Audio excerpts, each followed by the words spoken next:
Assalamualaikum warahmatullahi wabarakatuh. Anak-anak hebat, bagaimana kabar kalian hari ini? Semoga tetap dalam keadaan sehat dan gembira. Amin. Nah, bagaimana? Sudah siap belajar belum? Tentu siap dong. Ada yang bisa tebak hari ini kita akan belajar apa? Ibu kasih petunjuknya ya. Telur-telur, ulat-ulat, kepompong kupu-kupu. Nah, pasti kalian sudah tahu kan hari ini kita akan belajar apa? Betul, kita akan belajar tentang daur hidup hewan, tepatnya pada tema 5, subtema 1, pembelajaran 5. Tujuan pembelajaran hari ini adalah siswa mampu membedakan daur hidup 3 jenis hewan yang berbeda secara tepat. Sebelum itu, ikut ibu jalan-jalan dulu yuk. Nah, sekarang kita sudah sampai. Bagaimana tempatnya? Indah bukan? Nah, hewan apa saja sih yang kalian lihat di tempat ini? Jadi di tempat ini ada kupu-kupu, ada sapi, ada katak, ada siput, dan masih banyak hewan lainnya. Nah, apakah kalian tahu bagaimana sih daur hidup hewan ini? Kita cari tahu yuk. Nah, pertama-tama kita harus tahu dulu, apa sih daur hidup itu? Daur hidup adalah tahapan pertumbuhan dan perkembangan suatu hewan. Di dalam daur hidupnya, ada hewan yang mengalami perubahan bentuk, ada pula yang tidak. Hewan yang mengalami perubahan bentuk pada tahap tumbuh kembangnya disebut mengalami metamorfosis.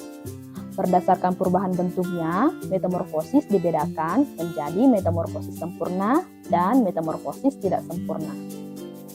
Yang pertama adalah metamorfosis sempurna.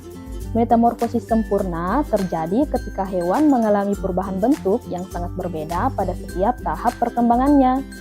Adapun contoh hewan yang mengalami metamorfosis sempurna adalah kupu-kupu, katak, lalat, nyamuk, capung, semut, dan kumbang. Apa kalian sering pergi ke taman? Hewan apa yang sering kalian temui di sana? Ya, betul, kupu-kupu. Karena kupu-kupu sangat menyukai bunga. Makanan kupu-kupu berasal dari madu bunga. Lalu, apa kalian tahu bagaimana sih daur hidup kupu-kupu itu? Daur hidup kupu-kupu dimulai dari telur. Telur menetas menjadi ulat. Ulat kemudian akan menjadi kepompong.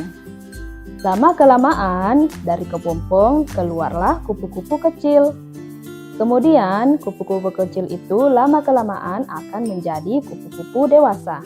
Nah, jadi seperti itulah daur hidup kupu-kupu. Sebelum kita lanjut, kita bernyanyi bersama yuk.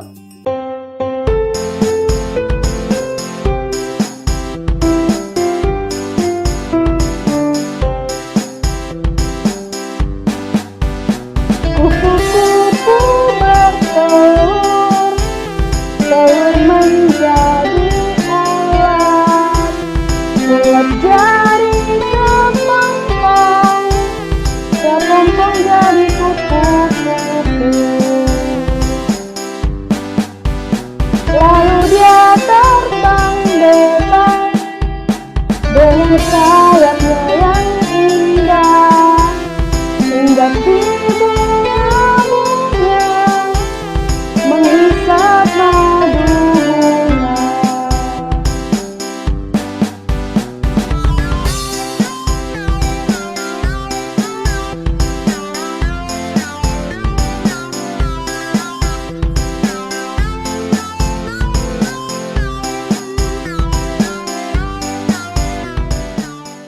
Nah, sekarang kita lanjut ke metamorfosis tidak sempurna. Metamorfosis tidak sempurna terjadi pada hewan yang mengalami perubahan bentuk yang tidak terlalu berbeda pada setiap tahap perkembangannya. Contoh hewan yang mengalami metamorfosis tidak sempurna adalah laba-laba, rayap, belalang, siput, kecoa, dan jangkrik. Anak-anak hebat, sekarang ibu sedang ada di rumah. Kalau di rumah kalian, hewan apa sih yang sering kalian jumpai? Ya, betul, laba-laba. Karena laba-laba sangat suka membuat sarang di dalam rumah. Lalu, bagaimana sih daur hidup laba-laba itu? Daur hidup laba-laba dimulai dari telur. Telur akan dibungkus oleh kantung telur. Kemudian, telur akan menetas dan menjadi laba-laba muda. Setelah beberapa kali berganti kulit, laba-laba muda akan tumbuh menjadi laba-laba dewasa. Itulah beberapa contoh hewan yang bermetamorfosis sempurna dan bermetamorfosis tidak sempurna. Tapi ternyata ada juga loh hewan yang tidak bermetamorfosis. Seperti apa sih hewan tidak bermetamorfosis itu? Tidak bermetamorfosis terjadi pada hewan yang tidak mengalami perubahan bentuk dalam tumbuh kembangnya. Contoh hewan yang tidak mengalami metamorfosis adalah ikan, ayam, kura-kura, kadal, burung, sapi, dan kucing. Terus berenang, terus berenang. Anak-anak hebat, sekarang ibu lagi ada di laut. Kalian pasti tahu kan hewan apa yang paling sering kita jumpai di laut? Ya, betul, ikan. Lalu, bagaimana daur hidup ikan? Daur hidup ikan dimulai dari telur. Telur menetas menjadi ikan muda. Ikan muda akan tumbuh menjadi ikan dewasa. Nah, seperti itulah daur hidup ikan. Daur hidup ikan sangat sederhana karena tidak mengalami metamorfosis. Wah, luar biasa sekali ya pelajaran kita hari ini. Kita sudah belajar banyak tentang daur hidup hewan. Jadi, daur hidup hewan itu ada yang bermetamorfosis sempurna, ada yang bermetamorfosis tidak sempurna, dan ada yang tidak bermetamorfosis. Anak-anak hebat, dari beberapa contoh daur hidup yang Ibu jelaskan tadi, mungkin di antara kalian ada yang tahu daur hidup dari hewan lain. Kalau ada, komen di bawah ya. Anak-anak hebat, demikianlah pembelajaran kita hari ini tentang daur hidup hewan. Semoga bermanfaat bagi Ananda semua. Tetap semangat belajar dan sampai jumpa. Wassalamualaikum warahmatullahi wabarakatuh.